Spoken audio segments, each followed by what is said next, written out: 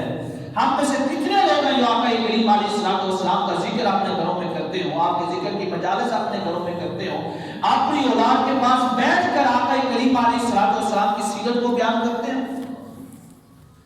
صحابی رسول اللہ کہ یا رسول اللہ جب بھی مجھے انتظار کرنے کی طاقت نہیں رہتی تو آپ کے پاس آ جاتا ہوں، لیکن دل میں تو بات رہتی ہے کہ جب آپ اس دنیا سے چلے جائیں گے، آپ جنت میں اعلیٰ مقام پہ ہوں گے اور ہم ادنا مقام میں ہوں گے، تو وہاں پہ آپ کے ساتھ ملاقات کیسے ہوگی، آپ کی زیارت کیسے ہوگی؟ سبحان اللہ، ادھر آپ کا عاشق شر یہ خواہش کر رہا ہے، ادھر اللہ رب العزت نے جبریل امین کو حکم دیا کہ یہ آیت لے کے نازل ہو جاؤ وَمَن يُطِعِ اللَّهَ وَالرَّسُولَ فَأُولَٰئِكَ مَعَ الَّذِينَ أَنْعَمَ اللَّهُ، اے محبوب ان سے فرما دو کہ دنیا میں رہ کر جو میری اطاعت کرے گا اور آپ کی اطاعت کرے گا، اس اطاعت کے بدلے ہم اس کو اپنے محبوب کی صحبت عطا کر دیں گے۔ سبحان اللہ، جنت میں جو ہمارے محبوب کے ساتھ ہی رہے گا۔ سبحان اللہ، ہم میں سے کتنے لوگ ہیں جو یہ چاہتے ہیں کہ وہ آقا کریم علیہ السلام کی مجلسوں میں بیٹھے، آپ کی صحبتوں میں بیٹھے،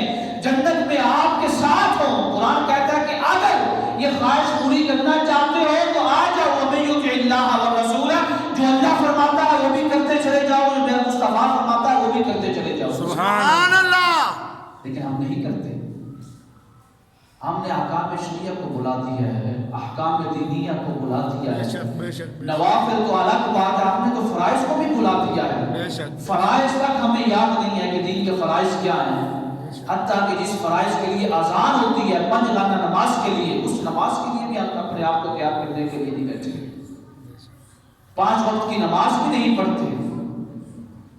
اللہ اکبر۔ تو فرمایا فلما کلمہ، جب بادشاہ نے آپ کے ساتھ بات کی، گفتگو کی، تو بادشاہ آپ کا عاشق ہو گیا۔ قال انک اليوم لدینا مکین امین، بادشاہ نے آپ کے ساتھ گفتگو کرنے کے بعد کہا کہ آج کے بعد آپ ہمارے امین ہیں، میں اپنی سلطنت، اپنی بادشاہی، اپنے سارے خزانے آپ کے سپرد کرتا ہوں۔ سبحان اللہ۔ آپ میرے امین ہیں۔ کیوں؟ لم اخنہ بالغیب، کہ آپ نے عزیز مصر کی امانت میں خیانت نہیں کی ہے، تو میری امانتوں میں خیانت کیسے کر سکتے ہیں؟ سبحان اللہ۔ لدینا مکین امین۔ پھر بادشاہ نے سارے معمروں کو جمع کیا اور کہا کہ بتانا نہیں ہے معمروں کو کہ خواب کی تعبیر کیا ہے، کل ایک مناظرہ ہوگا حضرت یوسف علیہ السلام اور مصر کے تمام معمروں کے درمیان، تاکہ لوگوں کے اوپر واضح ہو جائے کہ یکتا اور واحد جو خدا ہے اس کی طاقت کیا ہے، جو مختلف بتوں کی عبادت کرتے ہیں ان کو پوچھتے ہیں ان کی طاقت اور قوت کیا ہے، کیونکہ بادشاہ خود توحید کا قائل تھا، ایک اللہ کو ماننے والا تھا۔ جب اس نے یوسف علیہ السلام کی گفتگو کو سنا اور پوچھا کہ میں نے سنا ہے کہ آپ یہ جو بت خانے ہیں، معبد خانے ہیں، اس میں جو مختلف بت پڑے ہیں، آپ ان کی عبادت نہیں کرتے؟ یوسف علیہ السلام نے کہا بادشاہ تم نے سچ سنا ہے، میں ان کی عبادت نہیں کرتا ہوں، میں تو ان کی عبادت کرتا ہوں جس نے مجھے پیدا کیا ہے، سبحان اللہ۔ جس نے آج مجھے کنویں کی گہرائیوں سے اٹھا کر، جیل کی اندھیری کوٹری سے اٹھا کر مجھے آپ کا وزیر بنا دیا ہے، مجھے آپ کی سلطنت عطا کر دی ہے۔ جب بادشاہ نے یہ بات سنی تو بڑا خوش ہوا، بادشاہ نے کہا میرا بھی یہی عقیدہ ہے، جس خدا کو تو مانتا ہے میں اسی خدا کو مانتا ہوں۔ سارے معمروں کو بلا لیا گیا، بادشاہ نے کہا سب کے سامنے کہ اب بیان کرو معمروں کو کہ میرے خواب کی تعبیر کیا ہے۔ معمر پھر بیٹھ کے جو ان کے پاس جو بھی وظیفہ ہوتا ہے، اندر جونا ہوتا ہے، وہ کرنے بیٹھ گئے۔ انہوں نے جب سارا کچھ کرنے کے بعد پوچھا بادشاہ نے کہ میرے خواب کی تعبیر کیا ہے، تو انہوں نے کہا کہ آپ کے خواب کی تعبیر ہماری سمجھ میں نہیں آ رہی، صرف اتنا سمجھ میں آ رہا ہے کہ یہ جو 7 گائیں ہیں، ان 7 گاؤں کو مصر کی تاریخ میں 7 سالوں کے ساتھ تعبیر کیا جاتا ہے، صرف اتنا سمجھ آ رہا ہے اور کچھ سمجھ نہیں آ رہا۔ تو وہاں پہ جتنے بھی لوگ موجود تھے سارے ہنسنے لگ گئے۔ انہوں نے کہا یہی خواب کی تعبیر ہے کہ 7 گائے 7 سال، اب ان 7 سالوں کو ہم کریں کیا؟ پھر بادشاہ نے کہا یوسف علیہ السلام کی طرف اشارہ کرتے ہوئے کہ آپ کا رب کیا کہتا ہے؟ یہ نہیں کہا کہ آپ کیا کہتے ہیں، آپ کا رب کیا کہتا ہے، سبحان اللہ۔ آپ کے پاس کیا ہے؟ تو آپ نے فرمایا کہ میں وہی کہتا ہوں جو میرا رب مجھے عطا کرتا ہے۔ اس وقت معبد کے قائم کھڑے تو بڑے پریشان ہوئے کہ اگر ہم خواب کی تعبیر نہیں بتا سکے اور یوسف بتا دیتا ہے تو یہ جتنے بھی لوگ ہمارے پاس آتے ہیں، ہمارے بت خانوں میں آتے ہیں، نذرانہ دیتے ہیں، پیسے دیتے ہیں، یہ سارے کے سارے لوگ یوسف علیہ السلام کے خدا پہ ایمان لے آئیں گے اور ہمارے بت خانے میں نذرانے آنا بند ہو جائیں گے، جیسے آج کل جعلی لوگ کرتے ہیں، ہر قسم کے جعلی لوگ بیٹھے ہوئے ہیں۔ ان کو یہ فکر لاحق ہو گئی۔ یوسف علیہ السلام کو جب کہا گیا کہ آپ خواب کی تعبیر بتائیں، جب آپ نے خواب کی تعبیر بتائی، انہیں معبروں میں سے ایک جو معبر اعظم تھا اس نے وہاں پہ کھڑے ہو کر کہا کہ یوسف نے جو کچھ کہا ہے یہ سچ ہے، سبحان اللہ۔ میں یوسف کے خدا پہ ایمان رکھتا ہوں اور ایمان لاتا ہوں۔ اسی وقت اس نے اپنی زبان سے کہا کہ میں یوسف کے خدا پہ ایمان لاتا ہوں۔ جو معبر اعظم، اب آپ خود دیکھیں کہ تعبیروں کی بنیاد پہ بت خانے چلتے ہیں، معبد خانے چل رہے تھے اس وقت مصر کی تاریخ میں۔ اب مصر کا معبر اعظم یوسف علیہ السلام کے خواب کی تعبیر سننے کے بعد اگر یہ کہہ دے کہ میں بت خانوں کے خداؤں کو چھوڑ کر یوسف کے خدا پہ ایمان لا رہا ہوں تو ان پہ کیا بیتی ہوگی؟ انہوں نے کیا کیا؟ انہوں نے تعبیریں، انہوں نے یہ فیصلہ کیا کہ یہ جو معبر اعظم ہے کاہنوں نے اس کو مارنا، اگر یہ جگہ جگہ پہ جا کے یوسف کے خدا پہ ایمان لانے کا اعلان کرے گا تو سارے لوگ تو ہمارے بت خانے کو چھوڑ دیں گے، یوسف کے خدا پہ ایمان لے آئیں گے۔ تو انہوں نے اس معبر اعظم کو بروا دیا۔